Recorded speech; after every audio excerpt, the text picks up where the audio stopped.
Hello and welcome to another Smaulgld live stream. Tonight is Thursday, November 6, 2018, and that is a new Smaulgld intro by Mark Battaglia entitled Silver Pimp. Okay, well, let's get to the top story. The top story tonight, well, we've got a number of top stories. The title of this episode is Markets Come Roaring Back, Cryptos Crash, and a FISA Bombshell, and a lot more. And there you see your dancing 20s people, the roaring 20s. Perhaps we're at that moment. So much going on, so let's take a look first at what's happening. The gold, silver, crypto, and the equity markets. Now, interesting, we're going to do the equity markets first today instead of the gold and silver markets. And there's a reason for that, because they had a very interesting day today. They started out following through on the losses after the closed Wednesday for George Herbert Walker Bush's funeral, and they opened up down, down, down, and they were pretty much down. They were trying to upstage little mild recoveries, but weren't happening. Wasn't going to happen, not even a little bit. Wasn't going to happen. And then, all of a sudden, towards the end of the market, things started to pick up. And I was, what is going on? Why the sudden turn? Well, one thing I found out that during the day that the CME was putting in all types of stops and changes to make sure that the market, circuit breakers, they can't have the market go down that far. This is from Michael Lebowitz on Twitter. He says CME intervened with 10-second pauses to prevent harder fall in equity futures today. That was from a statement from the CME group. So, yes, markets are manipulated or controlled or managed, however you want to view it. But that indeed was on full display today. But then we had something else happen today, and I was scratching my head, wonder what caused this sudden turnaround. Now, remember, we had the arrest of that top, can't even pronounce the name of it. It's a tech company, Huawei executive. She was arrested in Vancouver. She's supposedly going to be extradited to the United States. Not sure why she was arrested. They're saying it's because the company may be violating U.S. sanctions against Iran. Maybe it's because intellectual property theft. Point being is the markets were already on edge about the sanctions. Well, you have the sanctions, but the tariff war between China and the U.S. and the uncertainty as to some of the statements that have been coming out of there. Is it really going to be these changes, or are they still battling out with no end in sight? And then you get this arrest. And apparently, China is not too happy. They're a little PO'd. And so that's not helping things, and that was weighing on the market as well. And then, you search around the internet and you look around on Twitter and you say, what could have happened? Oh, take a looky here. What we see shows up around 3 o'clock in the afternoon on Twitter from the Wall Street Journal. Real-time economics. New Fed officials are hinting that the pace of rate increases could slow after a likely rate increase in December. Not that this wasn't predicted. We did talk about how the Fed could continue to raise rates. What they would do is they'd make what I call a dovish rate hike, with all the talk around how they're going to start slowing down and when they're going to stop. And then even if they don't stop, they'll start talking about when they're going to cut rates. So this is the beginning of the dance. And of course, as we know, markets love any excuse to rally. And markets had been down across the board. Dow Jones was down about 600 points. And it was at like 25,000 when it opened. They were all the way down to like 24,300, 400. And it closed down just 79 points, or down just 0.32%. NASDAQ actually rallied all the way back to a gain of 29 points, or up almost 0.5%. S&P 500 managed to basically, what they managed to do, that it managed basically to come up flat after also falling a few percentage points.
Yeah, we're back. Happens all the time. We get cut off.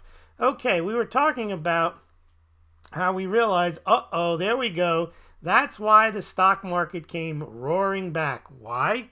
Because somehow the Fed got the message out to the Wall Street Journal that they were hinting that the pace of rate increases could slow. And we see this all the time. This is how they manage the markets. Now, I took a look at the article that came out. That's along with this little tweet that they have here coming directly from the Wall Street Journal. And it's from Nick. His name is Timiros. And he says, this is interesting. How does he know this? Well, obviously, they use him. They choose and use him to be the person to disseminate this information to the markets. And it says Federal Reserve officials are considering whether to signal a new wait-and-see approach after a likely interest rate increase at the December meeting, which could slow down the pace of rate increases next year. That is all you need to hear if you are an equities trader. Got all the keywords right there in the first sentence. There's no analysis. You don't have to read anything. Doesn't say sources say. You just take it on faith that Fed officials are considering. Doesn't say which Fed officials. Doesn't say how he knows. Doesn't say when he found this out. Whether to signal a new wait-and-see approach, which is better than rate hikes, gradual rate hikes, which are on a preset path, and then they're not on a preset path. They're on this, well, we'll take a look, and then it's after a likely rate increase at their meeting in December, which I mentioned. They could sneak that one in, but they could make it a dovish hike, which could slow down the pace of rate increases next year. Now, then he says officials still think the broad direction of short-term interest rates will be higher in 2019. So he knows also what officials, plural, think about the broad direction according to recent interviews and public statements. Which recent interviews, which public statements, who knows?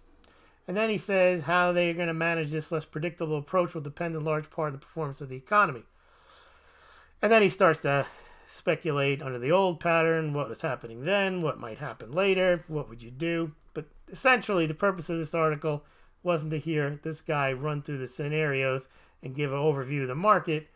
It was basically to get that first sentence out there that Fed officials are considering whether to signal, not even are going to signal a new wait-and-see approach after a likely interest rate increase at their meeting in December, which could slow down the pace of rate increases next year. So there you have it. Just those words alone change the entire market, even though they're not for sure. They don't even say for sure something is going to happen, and even though there's no source named at all. All right, well, that's what happened in the equity markets. Let's take a look at what happened in the gold, silver markets, and then the crypto markets. Now, with all this market turmoil, I think gold was the only thing that went up. Palladium got hammered. No more Mr. Equal. No more parity between palladium and gold. Palladium got slammed about $40 down to $11.92. Actually, a little bit more. Gold went up a little bit. Now, it's good that it went up. It's been holding its own in all this market turmoil. When the market rallies, it doesn't really drop. And when the market falls, it doesn't really drop. It just kind of grinds a little higher, a little bit each day. And that's a very good sign.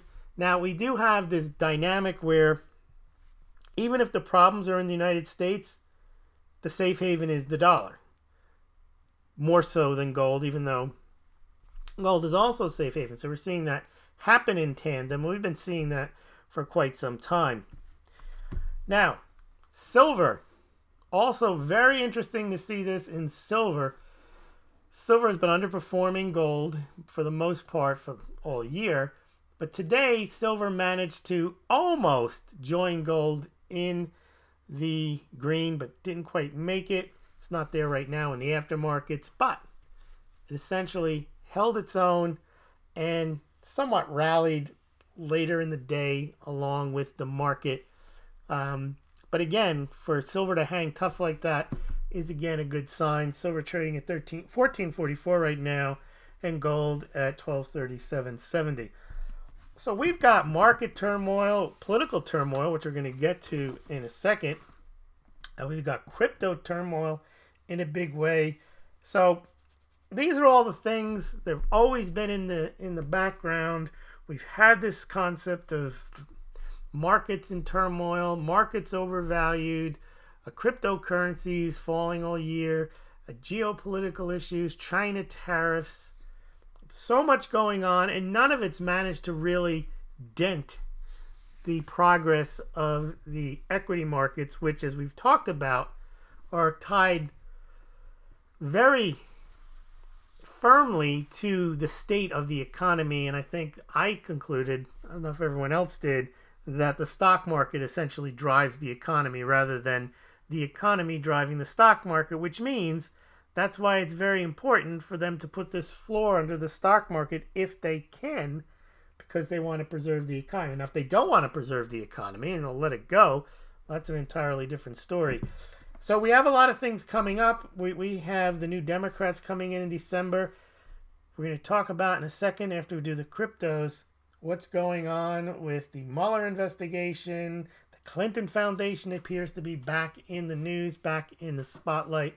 And we'll get to all that. All of it, again, has the potential to add turmoil to what we already have. We don't know how China and the United States are going to settle their differences, if they are indeed going to settle them.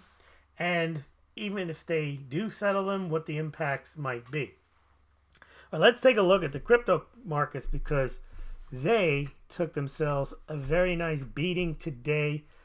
It seems like every couple of days they somewhat stabilize. Maybe they go up a little bit, and then they get slammed double-digit points. Down goes Frazier, down goes Frazier. And the one that Bitcoin is actually the one holding up the most, which makes sense because it is the largest of the cryptos.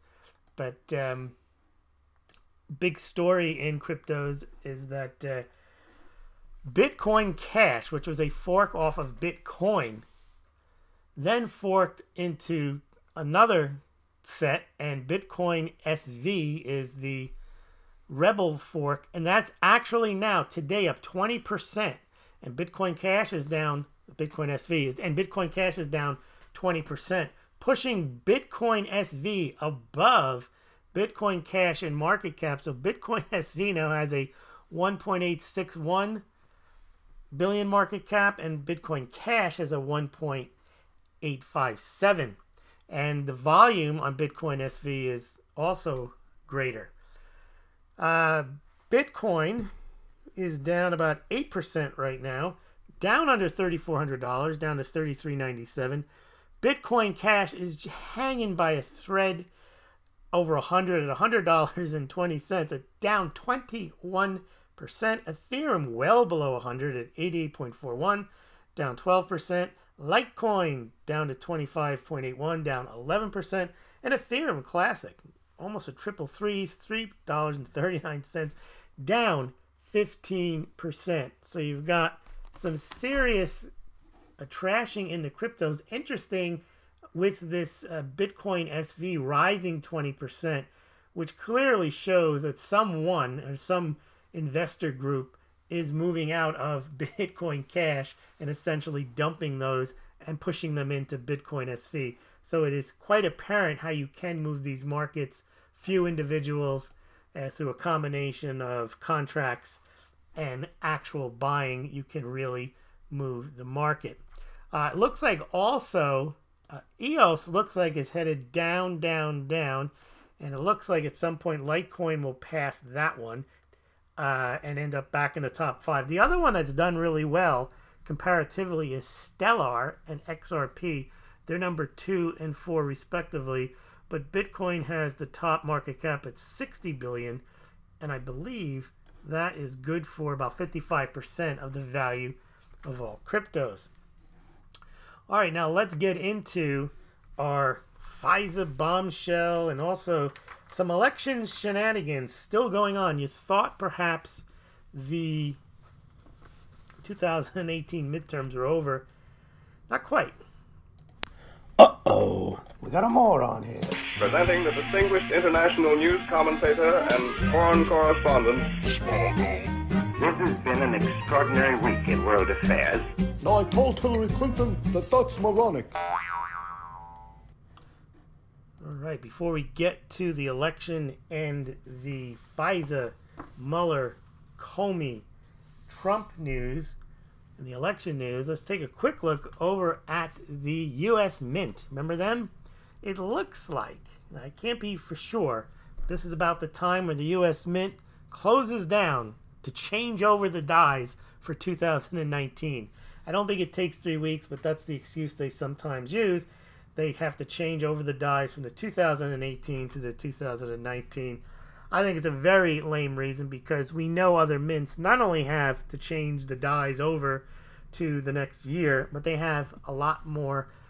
They have different designs that they have to produce. They don't have the same volume and they still manage to get it done. I think they just want to take the last 3 weeks of the year off. Who can blame them? And in a year like this year, where there isn't demand going into the end of the year, they may have indeed shut down. It looks like nothing so far the first week of December has been reported on the gold sales. No 1 ounce, quarter ounce, half ounce, or 10th ounce gold eagles have been sold.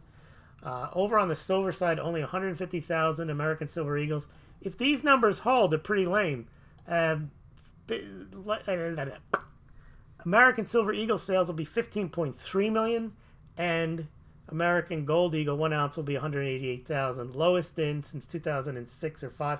I will do a full report on that with charts probably over the weekend. We'll do that one live probably, but I'll put together the entire year-end charts. The other thing of interest on the silver, the only bright spot at the mint was the American silver bullion 5 ounce coins.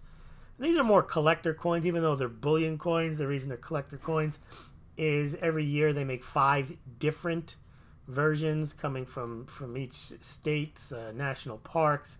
Some of them are good looking, some of them are kind of funny looking. This year was a decent group because a lot of them revolved around birds, and birds look cool when you put them on a coin. That's why they have American gold eagles, American silver eagles, and so on.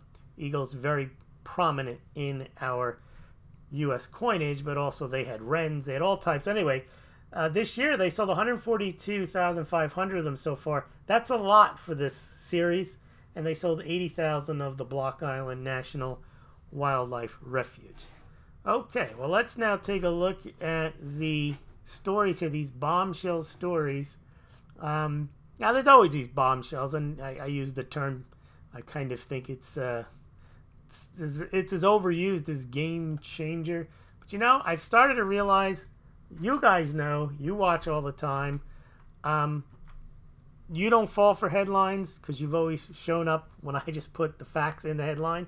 But it does bring in other people because catchy headline, 2 people dancing on the cover, So I'm trying to spice it up a bit. And I'm also thankful to Mark for making me all of these new intros. That spices it up, gets people's attention. And I guess then it's all downhill after that. Okay.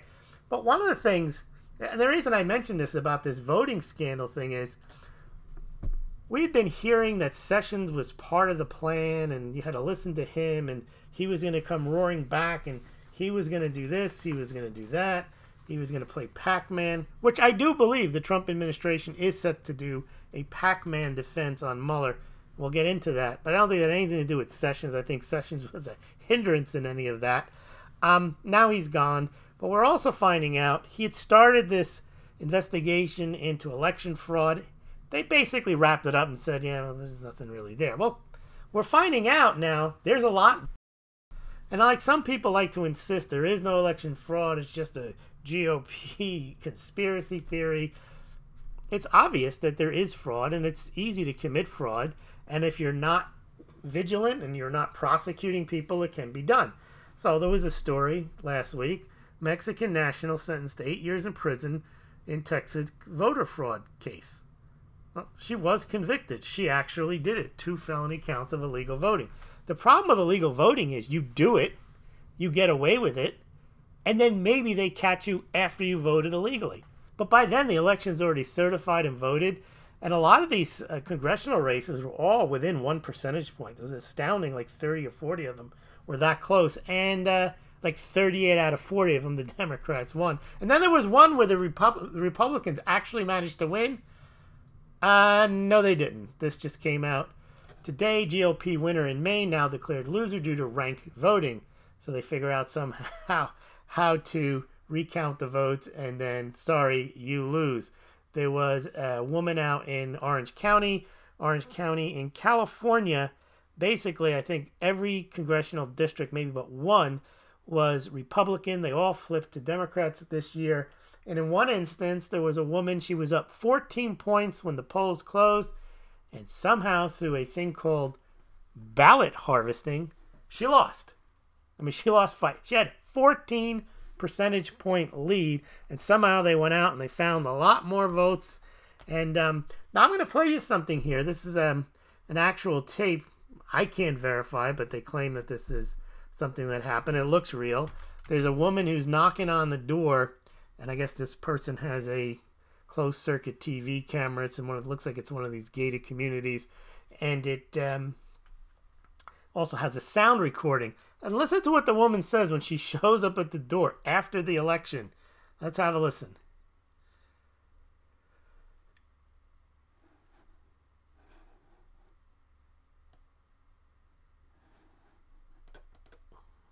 Oh, she went away there. It's difficult sometimes with this machine to get. You have to wait, and if you try to move it before it's time, you'll lose it. I think I'm going to get it. Nope, I lost it again. One more try. You know what?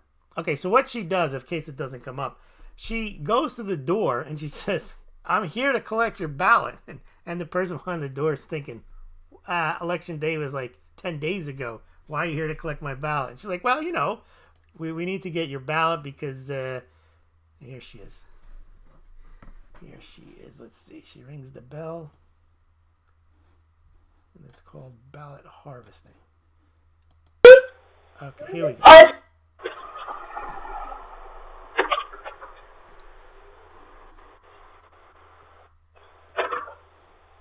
Who is it? Hey, I'm looking for Brandy. Who is it? Oh, it's Lulu. I came here to pick up your ballot. What do you mean? Yeah, we're offering this. She says, I came to pick up your ballot. And the woman behind the door says, what do you mean, came to pick up my ballot? Service, but only to, like, people who are supporting the Democratic Party. It's a service. I came here to pick up your ballot. What do you mean? Yeah, we're offering this new service, but only to, like, people who are supporting the Democratic Party. It's like a new service? Like, for only, like, people, like, that are supporting, like, the Democratic Party? It's a service. I'm just here to pick up your ballot. And show It's like a service, like I'm here to pick up your ballot. you how to do it if you don't know. I came here to pick up my ballot. Yeah, it's new. The bill just passed last year at the And this is true. It was a bill in California that just passed last year. end. So there's been a problem with like people like half the ballots that were mailed out last year didn't get back. A lot of So, by the way, half the ballots that were mailed out, she was saying, apparently everyone gets mailed a ballot. It used to be, if you wanted to vote absentee, you had to declare your intent in advance that you want an absentee ballot. So now what happens is they send one to everyone. And then they realize, oh, I think a lot of people still have ballots. They may have already voted, it doesn't matter. They say they're going to come and collect the ballots.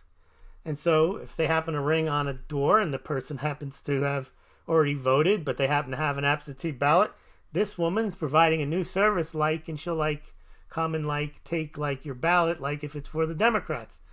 Now, if that's what she's saying, there's a picture over here. She's holding the ballots in her hand that she's already collected. Now you can imagine she can probably take a look at them, decide which one she wants to turn in. So this is ballot harvesting. Of course, it's just a conspiracy theory. A lot of people weren't signing the envelope in the back and stuff, but okay.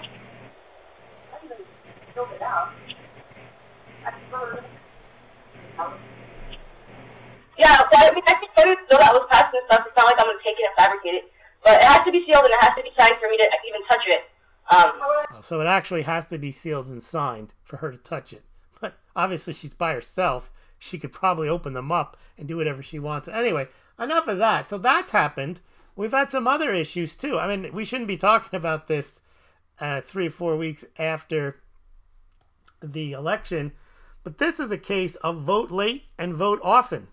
This is late voting. That's what it appears like. You have you ring the doorbell and you say, did you vote? And you say no. And you say, well, do you have a ballot? Yeah. Do you want to give it to me? Oh, sure. Or, but I already voted. No, it doesn't matter. Give it to me anyway. So you have this concept of voting late and voting often, perhaps. So it says Republicans had a lot of wins that night, and 3 weeks later we lost basically every contested California race. I think that was Paul Ryan who said that. Then there was just one breaking today. Democrat undecided North Carolina congressional race withdraws his concession as board investigates fraud allegations. Now, I don't know what this one's about, but it is interesting that they do seem to keep these campaigns going well past Election Day. All right, let's get into what's going on with this bombshell, supposed bombshell, and it all is a bombshell only if you're following every last bit of minutia in this, and I'll try to break it down quickly and easy for you so that it's not a treatise here. But the idea is that this is the Trump side, that the FBI gave Hillary Clinton a pass on 2 things. The Clinton Foundation, which they just didn't do anything about, and then on the email investigation for mishandling classified information, they pretty much tried to make it like she didn't do anything wrong, and they weren't ever going to prosecute her because they wanted her to be the nominee and they wanted her to be president. That's the concept, and there's evidence behind that from the Horowitz report that they were against Trump, but that the report says that they didn't do anything to alter the outcome, which is a bit. But in any event, that's what happened there. Now, on the flip side, they're saying that the theory that not only did they have a plan to exonerate Hillary, get her nominated, get her elected, but if somehow Trump won, they would have this Russian collusion thing all set and ready to go. And the way they would do that is they'd put people in the campaign, they'd surveil the campaign, they'd come up with stuff, and they'd make up this whole narrative afterwards. And then, as Comey says, he wanted to leak those documents so they get a special counsel. So the idea being is they can taint the idea that Trump is only president because the Russians colluded with him. Now, there's little evidence for that, but a lot of people believe that, which means they've done their job if that's exactly what they're trying to do, is create a narrative that Trump colluded with the Russians. So supposedly what's happening is, through the documents that have not been declassified and through leaks and through the congressional committees, that they know what's in the documents, and basically that is the narrative, that the FBI people in the Obama administration set it up so that Hillary couldn't fail, and that if she did fail, that they would get Trump on this Russian collusion stuff, and that we're only going to investigate the emails. We're not even going to bother with the Clinton Foundation. Now, apparently, the Clinton Foundation thing is all back in play with Huber. He is the guy that Sessions sent out there. So apparently there's some big stuff going on. And that is, I mean, that is a horror show. Everyone knows about the Clinton Foundation pay to play. Bill Clinton gives a speech. He says, then I was $500,000, please. And that's his speech. And that all went through, there were Clinton Foundation donations all coming in. And part of the reason they think that's connected to the email server is that she was running her. There's no evidence of that because she destroyed everything. So it's hard to say she was doing that. But you look at circumstantial evidence and you say, well, then when she wasn't elected, somehow all that great work that the Clinton Foundation was doing is no longer funded by all these foreign leaders and so on. So apparently what's happening now is they have all this circumstantial evidence about how the FBI worked to get Hillary off, and then how they had this insurance policy, which was to wiretap Trump and to get him in with the Russians. They created the Steele dossier, which was first, I think, funded by Republicans that were against Trump, and then the Clinton campaign took it over, and then they funneled money through some law firm, the Fusion GPS, over to Christopher Steele, who was a British intelligence agent who had contacts in Russia. And then what they did two things. They used that dossier, which had a lot of stuff in it, which Comey said was, his words, salacious and unverified. And then they also used like a story in Yahoo Finance or something that had some of the information in there as well. And that's not even a proper tactic. You don't leak something to the press and then use that as the basis to get a warrant, and then it's all circular. It's not really, it's what Nancy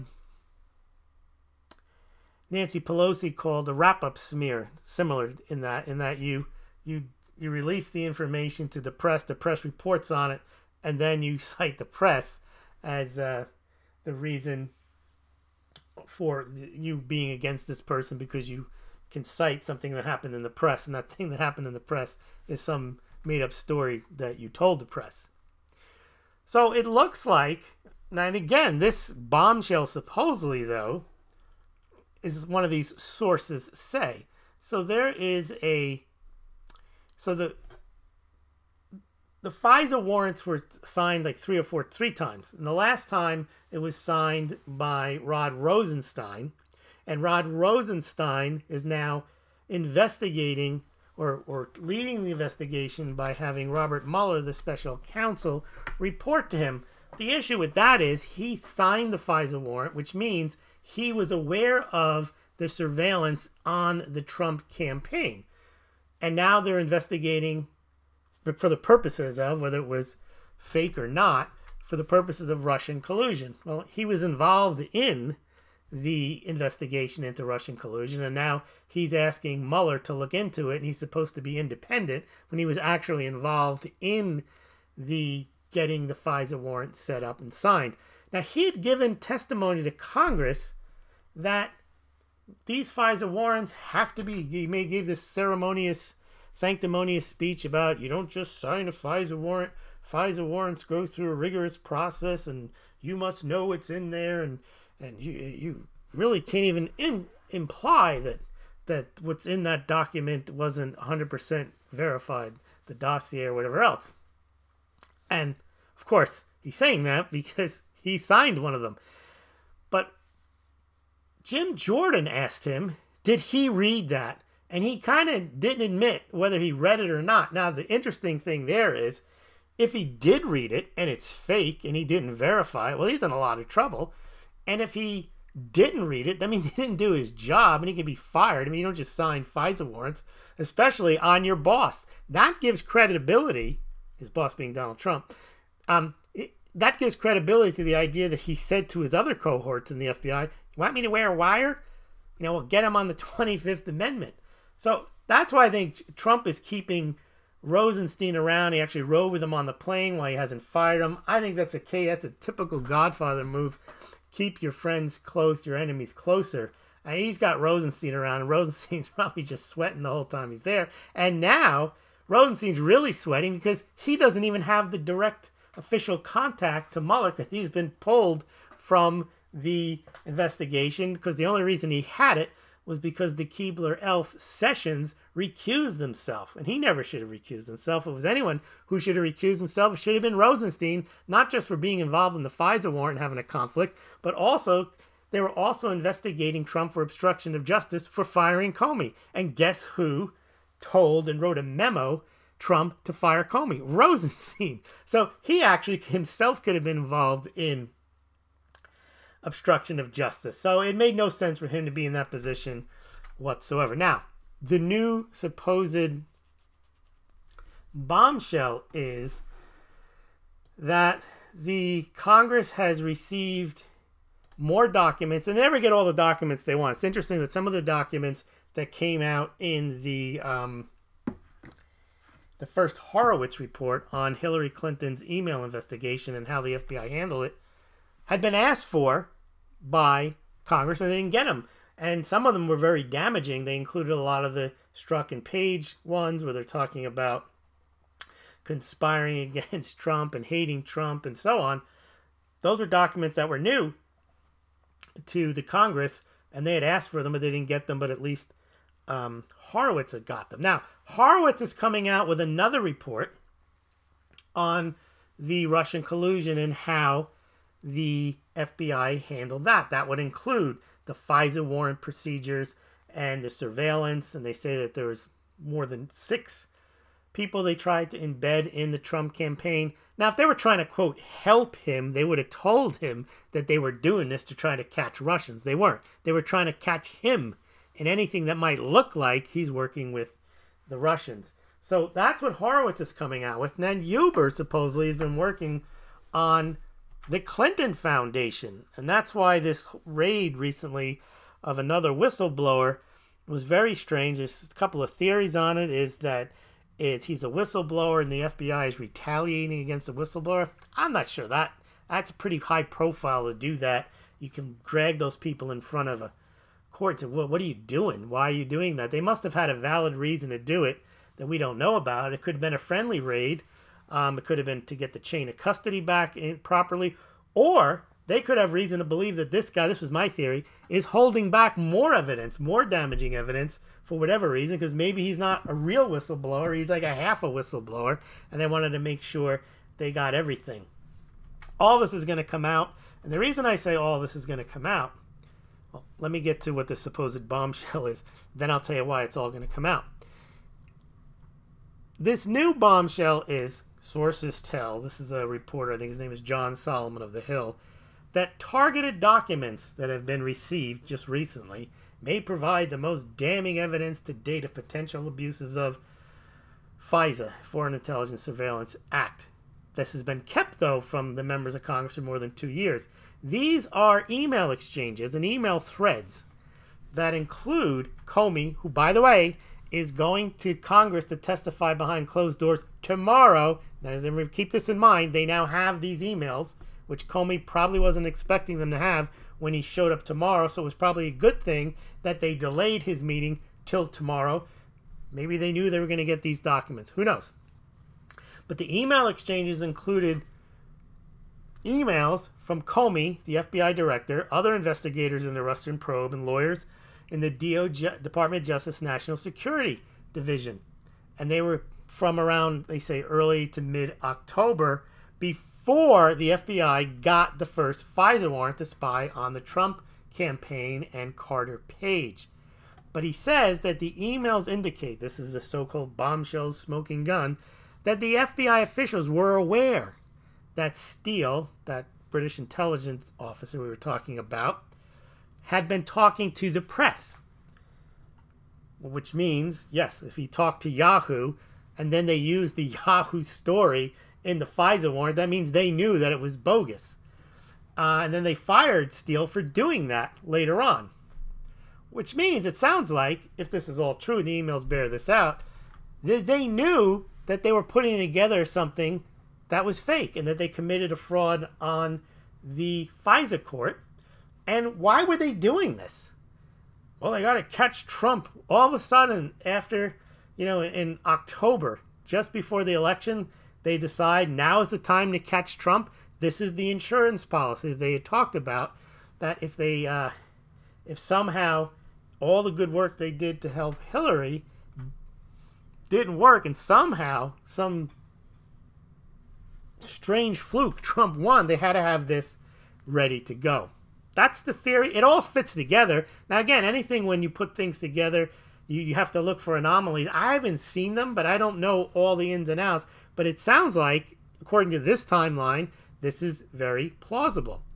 And then he says that these emails will show that the FBI withheld from the public and Congress till much later. By the way, the whole idea that they were looking into Trump, Comey never told the Gang of Eight, the congressman, about this, and they asked him why, and he said because it's very sensitive.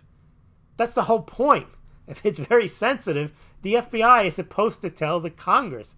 They're not a law unto themselves. We're like, well, we're going to handle this one on our own. No, they're there. They have to report to the Congress. But supposedly, these documents show that they withheld information from the public and Congress until much later, and that they knew about the media contacts, and they also claim that these emails show that they knew the dossier was pretty much made up. They knew that Steele, and it's proven later, not proven later, but Steele in another testimony, he wouldn't swear to it. He said it's raw intelligence. It could be true. Maybe it's not true. So if this is true, they're saying that this is a breach of the FISA regulations, and that puts Comey in the hot seat. That puts Rosenstein, who signed it, in the hot seat. Well, once you get rid of those two, you've already gotten rid of everyone else from the former regime. They've either resigned, been recommended to be fired, like McCabe. Then it's just Mueller standing alone with his indictments against Jerome Corsi and Roger Stone, trying to prove that somehow they were connected to Assange and that somehow that got through to Trump. That's not Russian collusion. Russian collusion would be that Trump and the Russians were working together the whole time. If somehow, and Assange says it's not true, that the leak was from Russia, that still would have nothing to do with Trump. Trump would just be the recipient of that information and those leaks, or the beneficiary of them. But there's a lot of information. First of all, the DNC server that was supposedly hacked by Russians has never been investigated by the FBI. And that's why Trump keeps saying, where's the server? A private company that was working for the DNC claimed that that was the case. And then Comey said, okay, we'll put that in our notes so that was Russian. Okay, next. And then Podesta's emails were not hacked by Russians. That was a phishing, well, it could have been, but it was a phishing. I think his password was password or password 1234 or something like that. And again, that doesn't show any Russian collusion. So this is what they're saying is going to come out, and that if it's true, the way it will come out, the reason that Trump has not declassified the documents is he doesn't want to interfere with an investigation, like he's trying to protect himself by declassifying the documents. I think he wants Mueller to write his report, knows that anything that's in there is either got nothing to do with a crime or Russian collusion. It's just in there to make him look like a jackass, which might not be hard to do. Hiring Cohen and things like that. But once the report is out, he then can say, well, yeah, you see, the reason you didn't find Russian collusion, you found all this other stuff with Roger Stone and Jerome Corsi and Papadopoulos meeting with some guy in Amsterdam, whatever it is because you were doing this. You were trying to get Hillary off. You were trying to avoid the investigation into Uranium One, which, Mr. Mueller, you're involved in. You were trying to avoid investigating the Clinton Foundation. And you were trying to frame me for Russia. And here's all the documents. I think that's why he's holding back. This has got nothing to do with Q and trust the plan. This is just if you've been paying attention. This is what I think, and you can go back to my documents and YouTubes. I don't talk about it that much. Back 6-8 months ago, I talked about a wave of information coming and so on.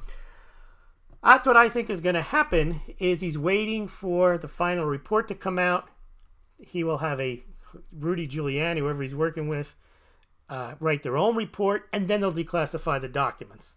Now, the other interesting thing in all this is everything I just told you, the mainstream media doesn't cover this side of the story. They only cover the trail that Mueller is on, the trail that Mueller is on.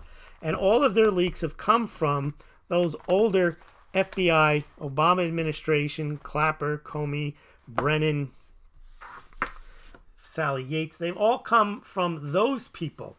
And they're still running with that this, everything is, here's where Trump is going to get in trouble. And they never analyze it. Once in a while, you get Chris Cuomo or Jack Taper talking to somebody like Nadler from New York and saying, yeah, but that's not collusion, or what does that have to do with anything? I guess they're trying to appear object, but they're not investigating the other side, that maybe Hillary got a free pass. Maybe the Clinton Foundation is 10 times, 100 times worse than anything that might have been in the Trump Foundation. And that maybe it's possible this has been a setup. Maybe Flynn was set up. Maybe Trump was set up. But they don't look at that. Now, if you were an investigative reporter, that's your bread and butter, but it doesn't seem to be. All right, let's see what you guys are thinking. That was a bit of a long one. Only 47 minutes. Let's see what you got. Not Me is here. Pump, you never know. Jeffrey Gott's here. Hello, everyone. Pablo Pena. He's a regular every night.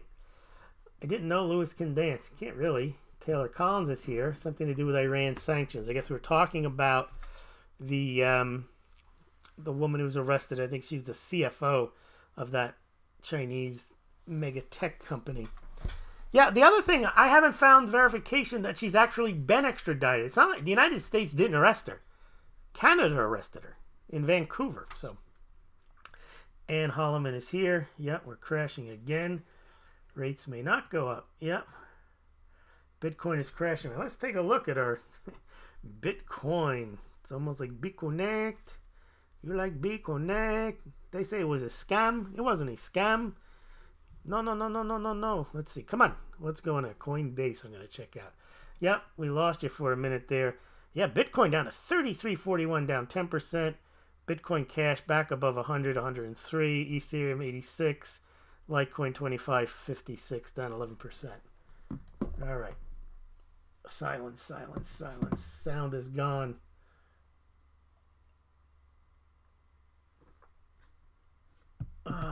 Audio gone again. Look at all the people. Notice them. Thank you. The problem is I'm not looking at the comments.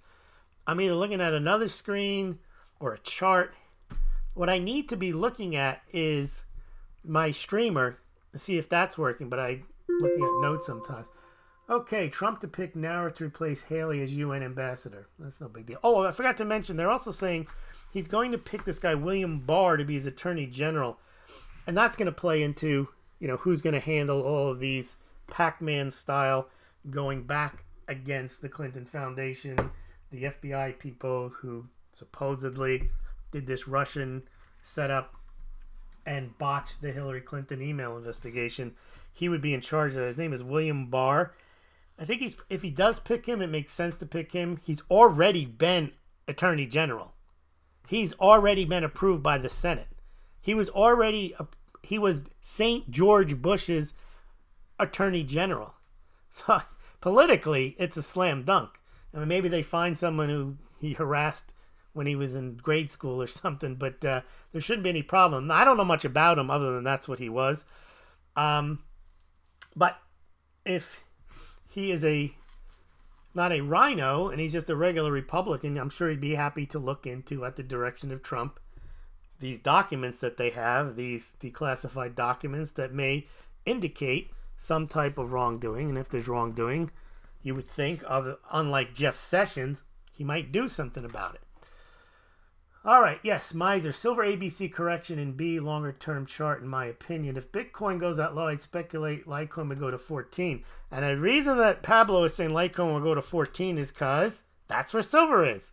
And there's this whole concept that Bitcoin is gold and Litecoin is silver. That would mean Bitcoin would have to go down to 12.25 and Litecoin would have to go to 14. And you guys are thinking it's a heading down. It's interesting, and it's true, though. As the price goes down, everyone predicts the price to go down. When the price was going up, everyone was predicting the price to go up. And then, even though the price had corrected a lot, people were still predicting the price to go up. And then they throw in the towel and they start to think they don't really know. And then once the price starts going down, they say the price is going to go down. And you'll see that. Even if the price starts to rebound, they'll still be saying the price is going to go down. And then it's possible the price continue to go up. And then finally people start saying, oh, it's going to the moon again. That's what we've had the last 7 years in Bitcoin. Up and down, up and down. All right. Let's see. The rampant voter fraud is so bad, says Taylor Collins. But how come the Democrats were successful this past election? I think it's because, I know in California, like that woman was saying that was knocking on doors, harvesting ballots, they did pass a law that allowed them to do that. I didn't see the law. I'm not familiar with the ins and outs of it. They were prepared for it. It was a strange... Both parties ran different campaigns. The Republicans knew that they could not spend. They didn't have the money to go and do congressional districts. So Trump went and won all of his Senate seats, pretty much. Places he went, and he only lost Sally McSally, whatever her name is, and Montana. Everywhere else he won. Where he won, he flipped. He didn't win West Virginia, but he flipped Montana. No, he flipped North Dakota. He flipped Indiana, Florida. Kept Texas. Flipped Missouri. So the Republicans went for the Senate, and the ground game for the Democrats was in the House, and they managed to, if you have a ground game, that's where you get people right there. You know they're going to make sure all the votes are counted. You know that they're going to be looking for votes, and that requires boots on the ground. And I don't think the Republicans had the manpower for it, and the Democrats were enraged that Trump was president, and they wanted to do something. So it's very interesting that the Democrats won every close and contested race other than Florida. And it's interesting is because all others of the country were on Florida, but meanwhile all this other stuff went on in all these other states. I got my ballot in the mail, Pablo Pena.